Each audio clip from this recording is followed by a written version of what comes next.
Hello guys, welcome back to the another video tutorial from Dr. TI Lectures.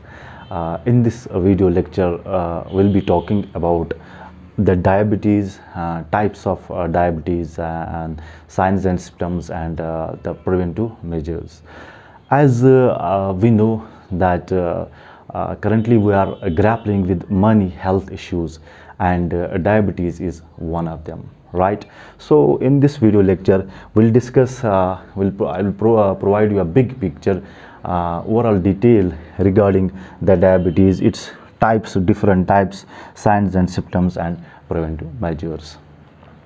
So first of all, we'll see what is diabetes. We know that diabetes, it's also called as diabetes mellitus.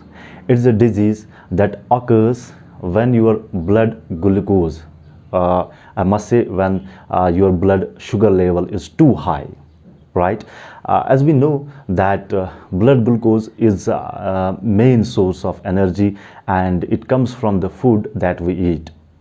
And we know we have different organs in our body and different glands in our body. You might have heard the name of a gland that's known as pancreas, and there is a different function of pancreas. One of the important function is to secrete different kinds of hormones, and insulin is one of the hormone which is secreted by the pancreas. That insulin is that hormone that's made by the beta cells of the pancreas and helps glucose from food that we get from the food to get into our cells to be used for energy for further processes, right? Sometimes what happen, your body does not use or your body does not make enough insulin or does not use insulin well properly. At that time what happens, glucose level concentration overrides in our blood and stays there for a long period and does not reach into our cells, and that at that time that high concentration of glucose that stays long in our blood may lead to the what we are discussing today, the diabetes, right? So we'll see here that there are different types of diabetes. Type 1 diabetes, type 2 diabetes and gestational diabetes, right? So if we talk of type 1 diabetes, this diabetes results from failure of the pancreas to produce insulin, to produce enough insulin due to loss of beta cells. We know, as I already mentioned, that the pancreas is a gland in our body that's a heterocrine gland which possesses both functions, exocrine function as well as endocrine function. The endocrine function means that at that time this pancreas secretes three important hormones. One of them is insulin, which is secreted by beta cells of the pancreas, right?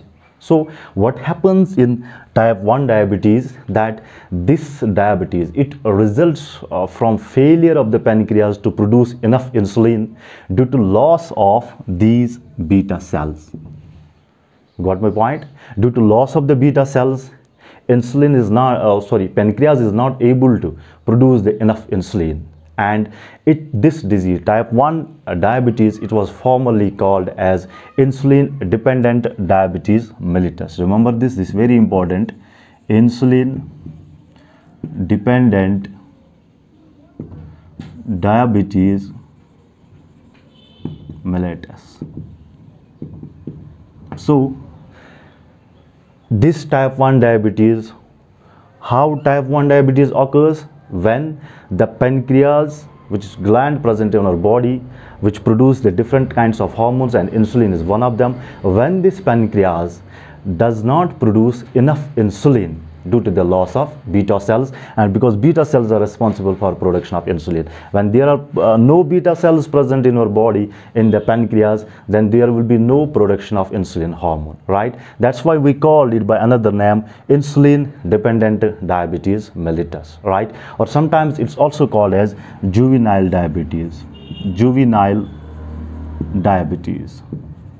It's also called as juvenile diabetes, right? And how there is the loss of beta cells, there is a different mechanism which lies behind this, and we know that these beta cells are lost due to the autoimmune disorder. That means that's the issue with our immune system, with our body's defense mechanism. So in conclusion, here we can say that this type 1 diabetes, what we call as insulin dependent diabetes mellitus and juvenile diabetes, it's a kind of genetic disorder, because this there is a problem with our immune system, there is a problem with our body's defense mechanism. Got it? Now we'll see the another type of diabetes, that is type 2 diabetes, right here.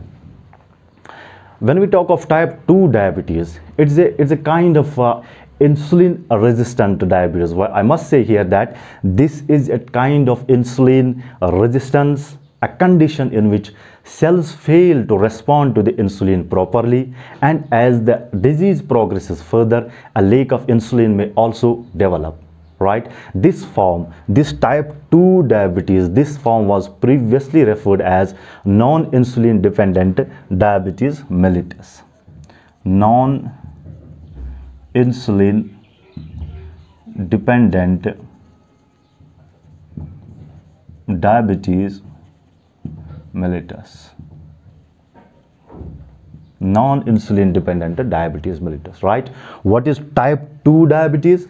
Type 2 diabetes is a kind of insulin resistant. How this happens in our body, when the cells fail to respond to the insulin, right?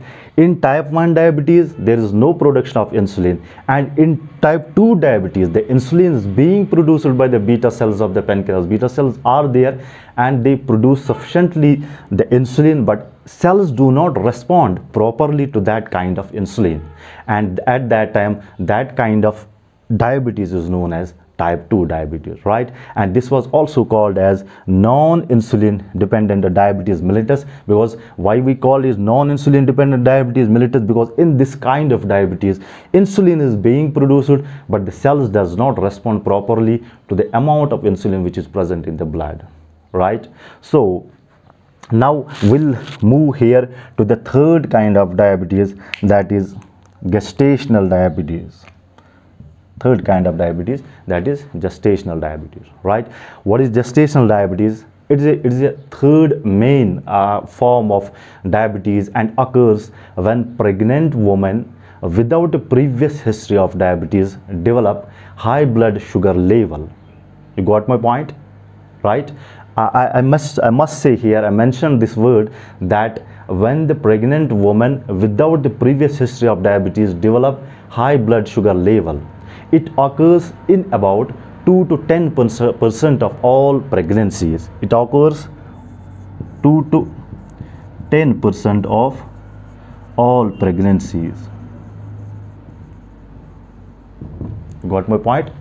This is the third main source of diabetes. It occurs into 2 to 10% of all pregnancies, right? And may improve or disappear after the delivery of a baby, right? This is most often diagnosed in the second, or what we call as third trimester of pregnancy. This gestational diabetes, which is the third main type of diabetes, right, which happens in 2 to 10% of all pregnancies, pregnant women, and may improve or disappear after delivery of the baby, right? It's often diagnosed in the second or the third trimester.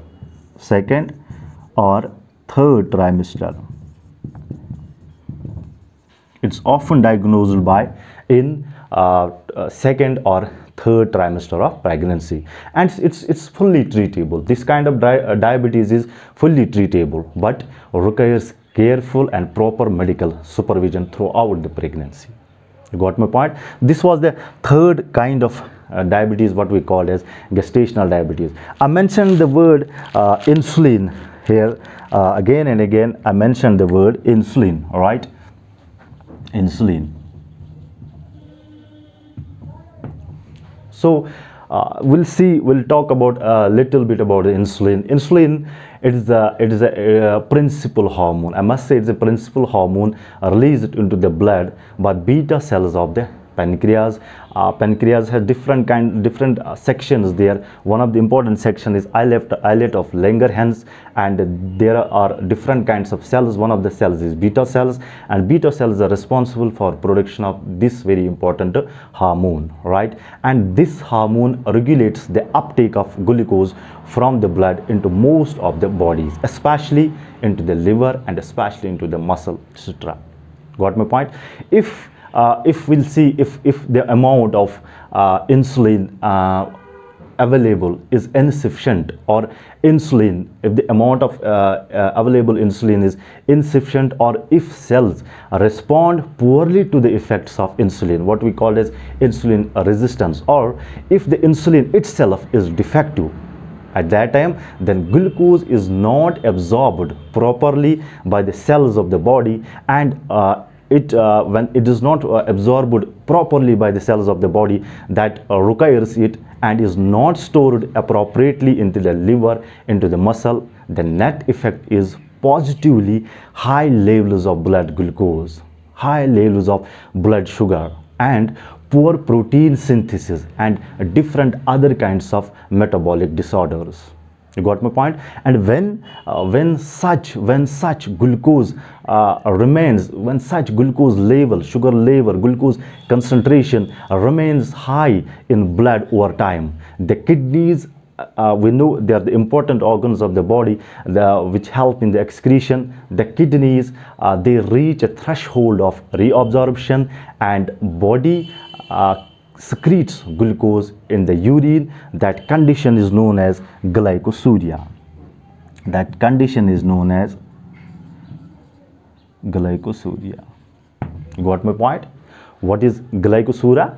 Glycosuria means that when the kidneys reach a threshold of reabsorption and the body excretes glucose glucose along with the urine, and also inhibits water reabsorption. When there is no water reabsorption inside our kidneys, that results in increased urine output, and that's known as polyuria. That's known as polyuria, right? And what happens subsequently, the increased thirst of the suffering patient, the increased thirst, that condition is known as polydipsia. You got my point? Polydipsia. And after the polydipsia, then what happens? The low glucose concentration inside our cells stimulates much appetite and leading to the excessive food intake. That condition is known as polyphagia. You got my point? That condition is known as polyphagia. So we came to know here different kinds of conditions. We came to know when there is glucose present in the urine, that condition is known as glycosuria. When there is an when there is no water reabsorption, that results in the increased urine output, that condition is known as polyuria.